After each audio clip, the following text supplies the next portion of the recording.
ሰላም ክቡራትን ክቡራንን ተኸታተልቲ ተስፋሪምና ከመይ ትቕንዩ ኣብ ዘለኹሞ ብሰላምን ጥዕናን ብድሓን ክትህሉ ዘለና ትምኒት ንገልጽ ንሎሚ ሓደ ትሕዝቶ ሒዝናልኩም ቀሪብና ኣለና ትሕዝቶና ቅድሚ ምቕራብና ግን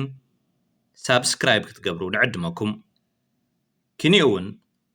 ላይክ ብምግባር ትሕዝቶና ናብ ካልኦት ብምክፋል ኣካልና ክትኮኑ ንዕድመኩም ኣብ ትሕዝቶና ዘለኩም ርእይቶ ክትጽሕፉልና እውን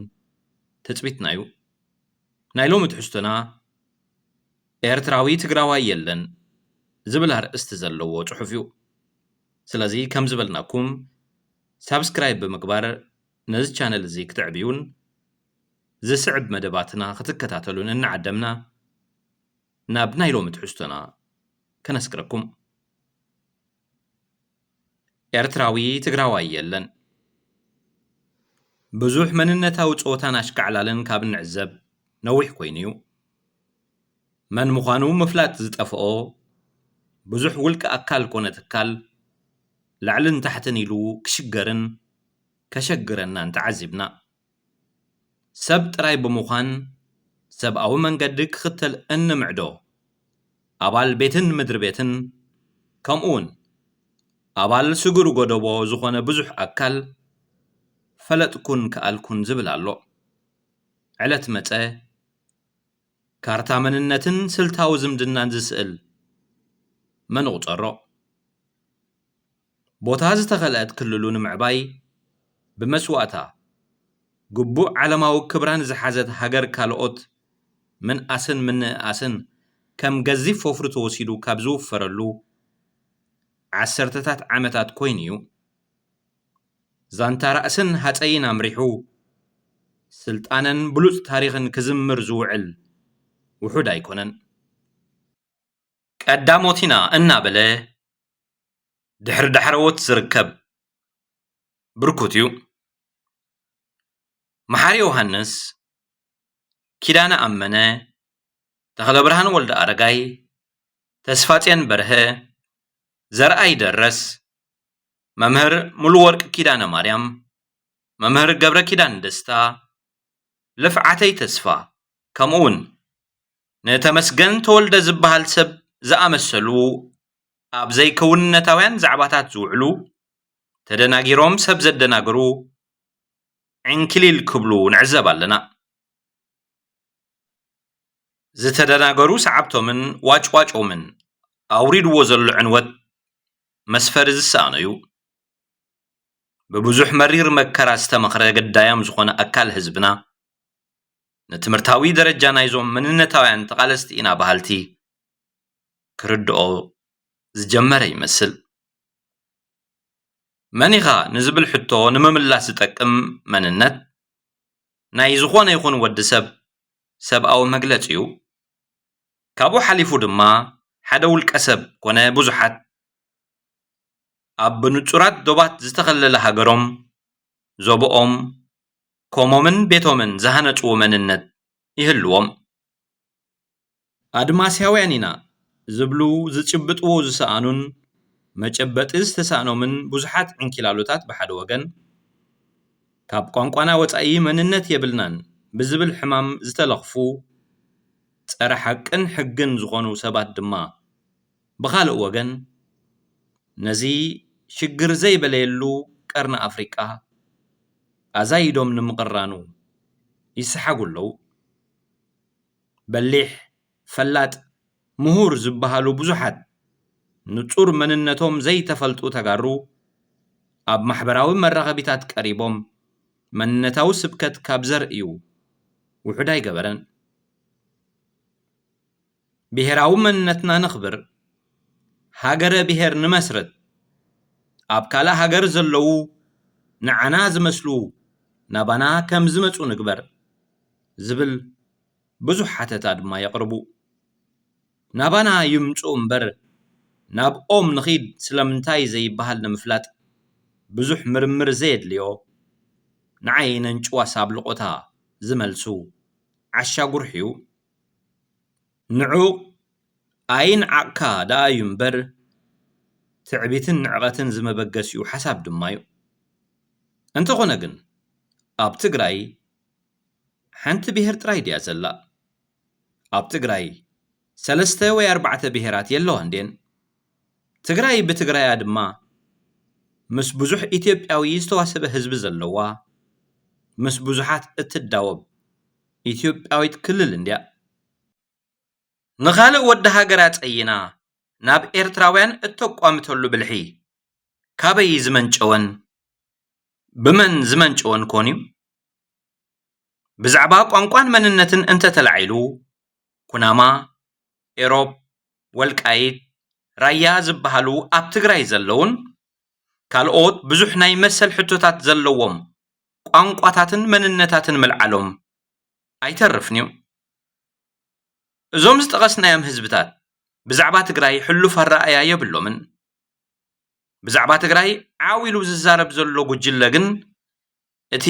ካብ ቋንቋን መንነትን ኣርሒቑ ዘይርኢ ጉጅለ ጥራዩ እቲ ትግርኛ ስለ ዝዛረብ ትግርኛ ዝዛረቡ ኤርትራውያን ኣካለዮም ዝብል ክፋል ጥራዩ ንህዝቡን ከባቢኡን ዘጽምምን ኣብ መከራ ዘንብርን ዘሎ እቶም ካብ ጢግርስን ኤፍራጥስን ካብ የመንን ግሪኽን ወዘተ ዝኾኑ ናይ ዘርኢ ሕላገትን ሰንሰለትን ዘለዎም ህዝብታት ነዚ ጉጅለ እዚ ህዝቡ ዘይኮኑሉ ምኽንያት እንታይ እዩ እታ ክሳብ ሱዳን ግብፂ የመን ወዘተ ዝዝርጋሕ ግዝኣት ጽልዋ ንግዲ ጅግንነታዊ ታሪክ ከም ዝነበራ እትሰብኽ ሃገሮም ኢትዮጵያ ምዞም ህዝብታት ዘራኽብ ቋንቋ ስለ ዘይብላስ ካብኣ ዝተወልደ ቆልዓን ኣብኣ ዝተረፈ ዘርእን የለን ማለት ድዩ ኣብ ዝኾነ ክፋል ዓለም ከም ዘየለ ኣብ ትግራይ እውን ንጽል ፈጺሙ ንጹር ናይ ዘርኢ ሓረግ የለን ኣብ ትግራይ ኣይሁድ ኣለዉ ዘርኢ ቱርኪ ኣብ ትግራይ ብዙሕ እዩ ካብ ሰንዓን መካን ዝመፀ ዘርኢ ውሑድ ኣይኮነን ዘርኢ ግሪኽን ህንድን ኣብ ትግራይ ይስኣንዶ ካብ ህዝቢ ኦሮሞ ዝፈለሰን ዝሰረተን ዘርኢ ኣብ ትግራይ መን ቆፂርዎ ኣብ ራያ ኣላማጣ ሰቆጣ ኣበርገለ ዘሎ ህዝቢ ናይ ኣገውን ኦሮሞን ዘርኢ ኣይኮነን ድዩ ብወገን ምብራቕ ትግራይ ካብ ዘሎ ሓውና ህዝቢ ዓፋር እናበልካ ብቐጻሊ ካብ ዝስበኽ ህዝቢ ዝተወልደ ትግራዋይ ከ የለን ድዩ ካብዝን ካብትን ተበጊሱ ኣብ ኤርትራ ሶማል ኢትዮጵያ ጅቡቲ ወዘተ ዝተሓናፈፀ ዘርእኸ ውሑድ ዶ ይኸውን ካብ ህዝቢ ምሓራ ዝተረኽበ ኣብ ትግራይ ዝተባዝሐ ዘርኢ እውን ከምኡ እቶም ንሃፀይ ዮሃንስ ዘጥፍኡ ሰራዊት ደርቡሽ ኣብ ትግራይ ዝተባዝሐ ዘርኢ ናይ ሱዳናውያን እንግሊዛውያን ወተሃደራት አንጢቦም ከይከዱ ተሪፎም ዶ ይኾኑ እዚ በሊሕ ፈላጥ ዝበሃል መዳሪ ትግራዋይ ምሁር እዚ ነዚ ኣብ ኩሉ ክፋል ዓለሙን ዝርከብ ሕብራዊ ሰብኣዊ መንነት ናበዩ ክሓብኦ ዝደሊ ምሁር ትግራይ ንቕቡል ኣፍሪቃውን ዓለማውን ሕግታት ውዕላት ሓቅታት ክኽሕደሉ ዝፍትን መንነታዊ ቃልሲ ዝብሎ መጣልዒ ወረቐትሲ ሰላም ይፈጠር ዶ ይኸውን ኩሉ ህዝቢ ዓለም ሓደ እዩ ካብ ዘርኢ ኣዳምን ሄዋንን ወፃእ ዝኾነ ፍጡር ወዲ ሰብ ድማ የለን ኩሉ ህዝቢ ዓለም መበቆሉ ማዳም ሃዋ ካብ ቡያ ኤርትራ ሉሲ ድማ ካብ ክልል ዓፋር ኢትዮጵያ ዝተረኽበትሉ ቦታ ዝመንጨወ ምዃኑ ክሳብ ሕጂ ተኻይዱ ብዘሎ መጽናዕትታት ተበፂሑሎ ድሕሪ ናይ ደቂ ሰባት ካብን ናብን ዝኸደ ፍልሰት ድሕሪ ወራርን ኩናትን ድሕሪ መግዛእትን ስደትን ከዓ ዓለም ነዚ ሕጂ ሒዛቱ ዘላ ብረቂቕ ሕንፃፃት ዝነፀረ ብዶባት ዝተሓፀረ መሬት ሒዛ ቆይማ ኣላ ብኡ ካብ እትመሓደር ድማ ልዕሊ 100 ዓመታት ሓሊፉሎ ኤርትራ ድማ ቅድሚ ብዙሓት ሃገራት ኣፍሪቃ ኣውራ ድማ ቅድሚ ኢትዮጵያ ዶባ ዘነፀረት ኣፍሪቃዊት ሃገር እያ ኣብኣ ዝነብር ኩሉ ዜጋ ድማ ኤርትራዊ ጥራዩ ከምቲ ብዛዕባ ትግራይ ዝተባህለ ድማ ናይ ብዙሓት ህዝብታት ዘርኢ ኣብ ኤርትራ እውን ኣሎ ኣብ ኩሉ ሸነኻት ኤርትራ ዝነብር ህዝቢ ነዊሕ ሰረት ዘለዎ ሓረግ ወለዶታት ኣለዎ ውሁድ ሕብሩ ድማ ዝፍቶ መልክዕ እምበር ዝጽየን ኣበር ኣይኮነን እዛ ካብ ኩሉ ህዝብታት ከባቢኣ ዘርእስ ተቐበለት ትግራይ ኢትዮጵያዊት ንምዃን ሓንጊዳ ብካርታ ዓሌትን ቋንቋን ዝጻወቱ ፈለጥና ባህልቲ ካድረታትን ናይ ማሕበራዊ መራኸቢታት ለመጫትን እንተዘየብዝሐት ከዓ ንዓኣ ኽሕሻ እዩ ካብን ናብን ተገማዲሓ ንሓቂቕ ሓቂ ዘሪጋ ኣብ እትዝረገሉ ኮንቱ ጾታ ነዊሕ እንተዘይከደት ይሕሻ ዝብል ሓሳብና ድማ ዶንጊዩ ግን ዘይብኾረ ምኽርና እዩ ኣብ ኤርትራ ኤርትራዊ ጥራይ ዘሎ ኣብታ ግዝኣታዊ ሓድነታ ዝተፈልጠን ዝተሓለወን ኤርትራ ድማ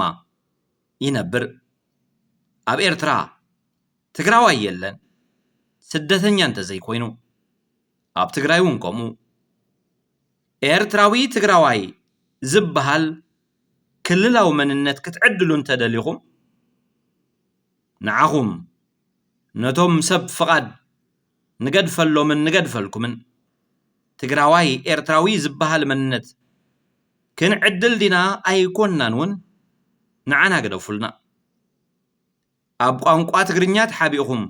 ትገብርዎ ጾታ ግን ንኹናማ ኢሮብ ወልቃይት ራያ ከምኡውን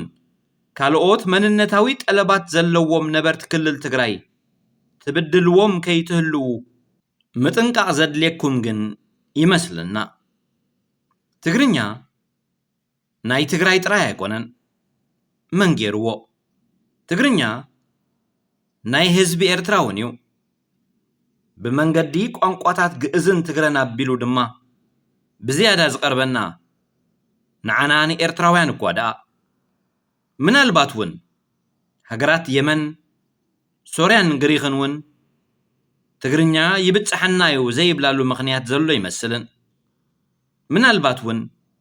ንህዝቢ ኤርትራ ዝያዳ ዝቐርቦን ዝብፅሖን ቋንቋ ምዃኑ ጽባሕ ብዝገሃድ ታሪኻዊ መጽናዕቲ ክሕበረና ይኸውን ልዕል ኢልና ንምግላጽ ከም ዝፈተናዮ ኣብ ትግራይ ዘሎ ህዝቢ ካብ ጢግርስን ኤፍራጥስን ካብ ሰንዓን መካን ካብ ቱርክን ጅቡትን ካብ ባሌን ቦሌን ካብ ግሪኽን ህንድን ካብ ሶርያን ሱዳንን ዝብገስ ዘርኢ እንተለዎ ንናይ ኩሉ ቋንቋ ባህሊ ታሪኽ ቃልሲ መሰል ደው ዝብል ትግራዋይ ክንርኢ ይግባእ እምበር ከምዚ ንዕዘቦ ዘለና ሕሱር ጾታ ክንዕዘብ ስቂልና ኣይክንሪኦን ኢና ነዞም ኣብ ከምዚ ዝበለ ረሳሕ ጾታ ጨብረቕረቕን ጨምለቕለቕን ዝብሉ ዘለዉ ናይ ቀረባን ርሑቕን ውልቀ ሰባት ማሕበራት ውድባት ሓለፍቲ ኣካየድቲ ማዕከናት መራኸቢታት ድማ እዚ ዝስዕብ ክንብሎም ንደሊ ኣብ ሓደ ዕሙት ስልጣነ ዘይረኣዮ ናይ 3000 ዓመት ጽውጽዋይ ክትነብሩ ኩናትን ሽግርን እናፈጠርኩምን እናተፈጥረኩምን ኣይትንበሩ ካብ ከም ናይ ናጻ ትግራይ ወይ ውናት ዝበሃልን ዝመስልን ውድብ ጠፍጢፍካ ንኤርትራ ዝትንክፍ ዕላማ ሒዝካ ምቅላስ ደምነት እምበር ሰላም ኣይመጽእን እዩ እንተቲ ቋንቋዊ ባህላዊ ታሪኻዊ ፖለቲካዊ ጉዳይ ኤርትራ ግን ዋናታት ስለ ዘለናዮ ንኤርትራውያን ጥራይ ግደፍዎ ትግራዎት ዝኾንኩም ድማ ናይ ትግራይኩም ግበሩ ኤርትራዊ ትግራዋይ ዝበሃል ግን የለን ኣይክህሉን ድማ እዩ ክቡራትን ክቡራንን ተኸታተልቲ ተስፋሪምና ንሎሚ ዘዳለናዮ ትሕዝቶ ኣብዚ ፈጺምና ኣለና ርኢቶኹም ነጽበእ ላይክ ሰብስክራይብ ከምኡውን ሼር ምግባር ናበኹም ገዲፍና ኣለና ኣብ ዘለኹሞ ሰላምን ጥዕናን ድሓን ኩኑ